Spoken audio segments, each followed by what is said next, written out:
シシウェイさんの方が喋りが好きなんですよ。ウェイさんの方はもっとアドベンチャー。第三工場は熊本やるかやらないか、シシウェイさんも。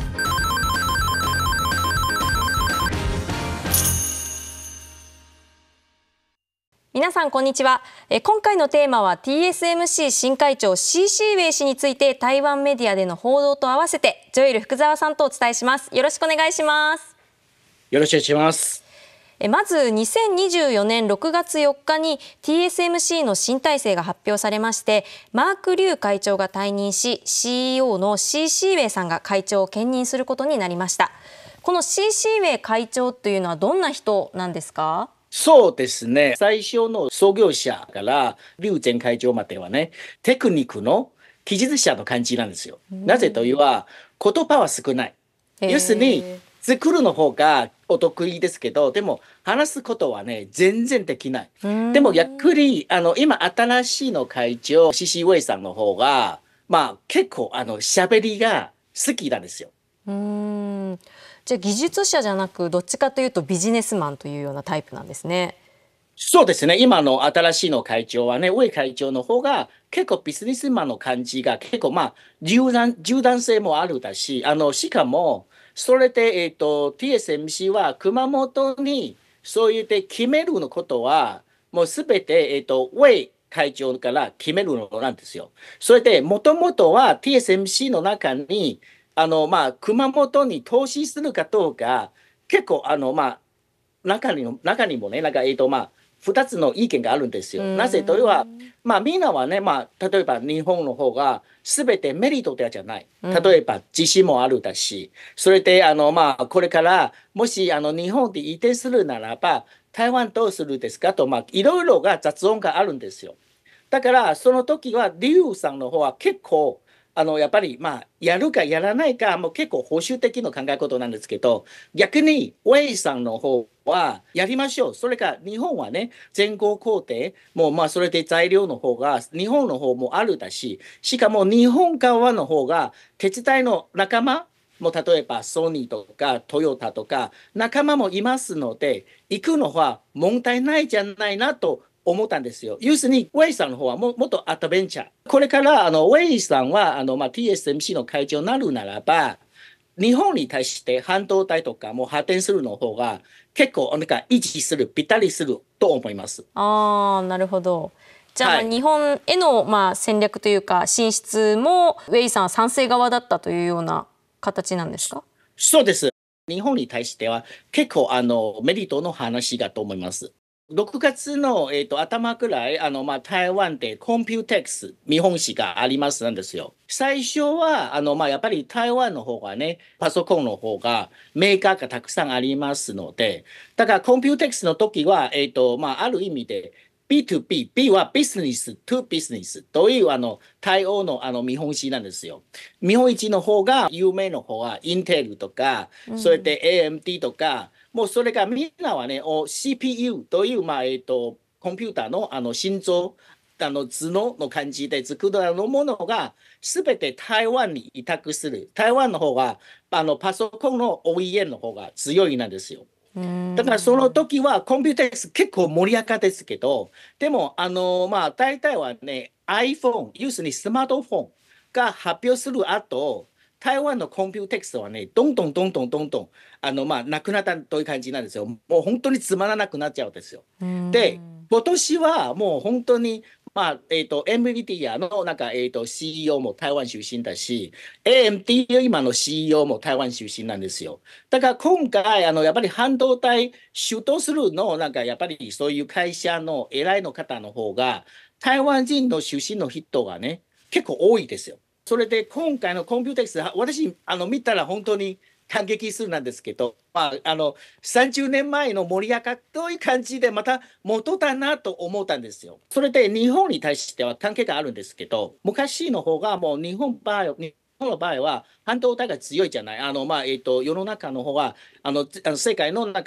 半分、割くらいの、やっぱりすべて半導体は日本に製作するんですけど、で、あとはアメリカの関係、貿易摩擦という問題があるんだから、それでもう全部なくなって、それで台湾と韓国でもうやっぱり分散したんですよ。うん、で、今これから半導体作るんですから、だからこれからもうやっぱり台湾と日本合わせて、要するに台湾によく言うの方が、1プラス1、1足す1の方が2より大きいという感じでなってるんですよ。日本の場合は半導体の材料とかもういろいろものがありますなんですけど、それで台湾の方が先端の半導体の技術もありますので、しかも日本と台湾が関係が強いだから、これから台湾と日本もっと強く絆はね、連結すれば、将来的にはね、もっといい方向になると思います。会長となった株主総会ではどんな点が注目されましたか？はい、これからTSMC の投資の方向として、やっぱりどういう進出するの方が、それがやっぱり一番、注目するんですけど、将来的としては、TSMC は、今のところが、熊本の、要するに日本の工場としては順調になってます。それからもうやっぱり結構報告しました。で、みんなの関心するの方が、第三工場は熊本やるかやらないか、シシウェイさんも、やっぱり第二工場の、成果として、またそれ見込みますなんですけど、でも台湾のマスコミの報道というよりは、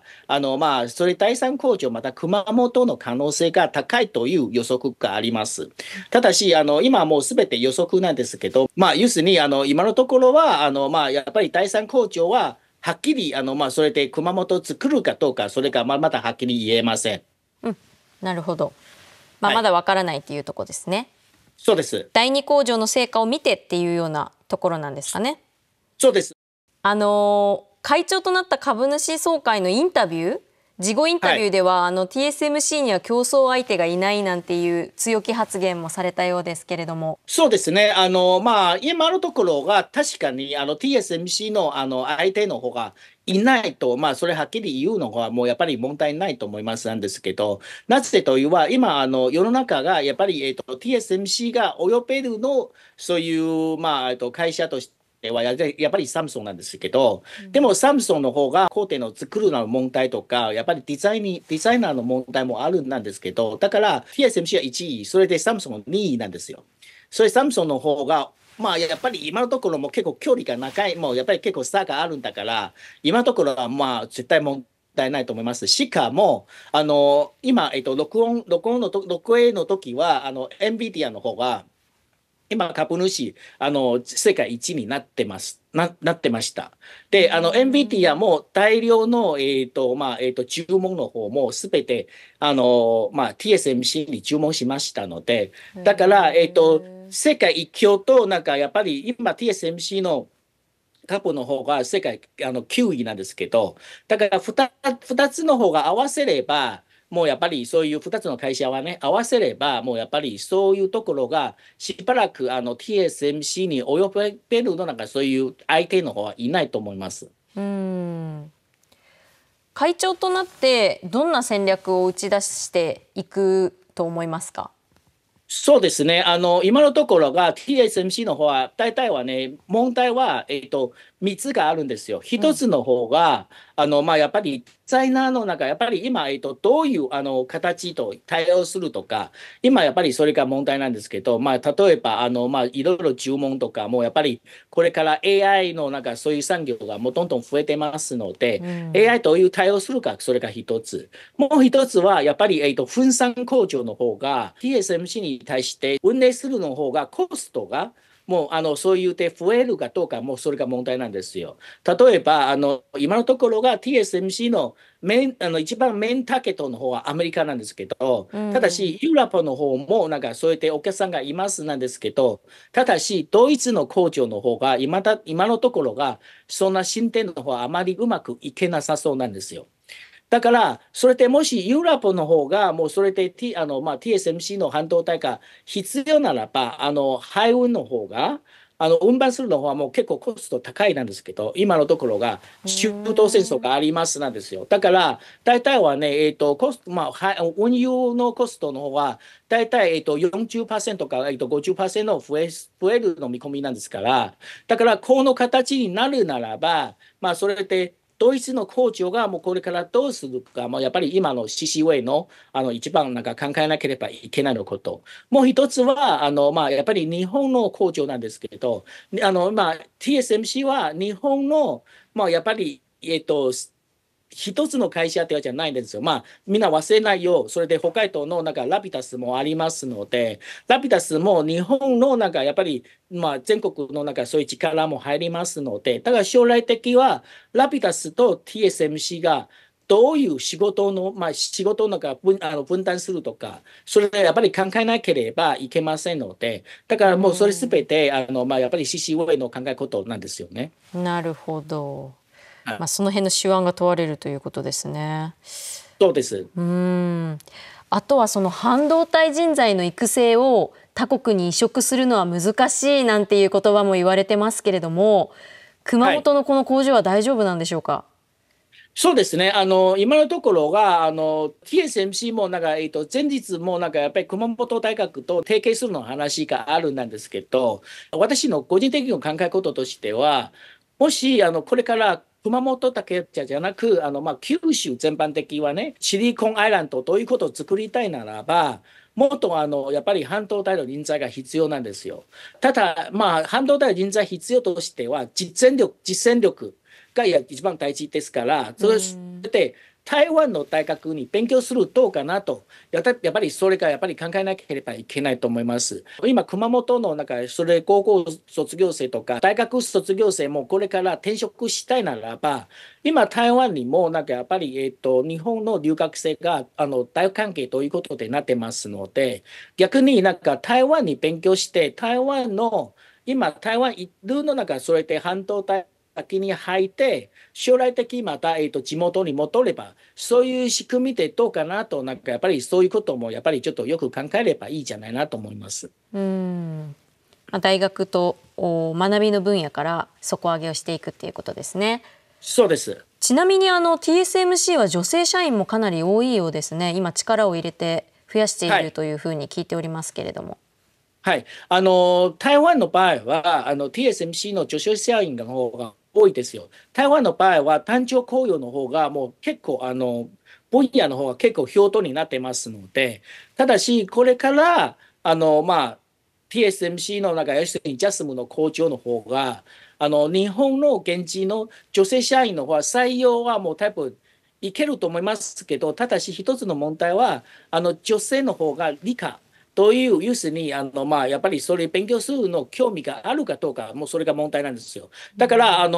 TSMC の考え方としては、性別は問わず、それでやっぱり能力が、一番大事ということで、要するに実力主義という会社だから、できれば自分の能力アピールするように、そういうことが一番大事と思います。私は熊本と台湾のニュース発信しますので、皆さんチャンネル登録してね。我现在会跟大家讲有关熊本跟台湾的一些事情哦，记得登录这个我们的小铃铛哦。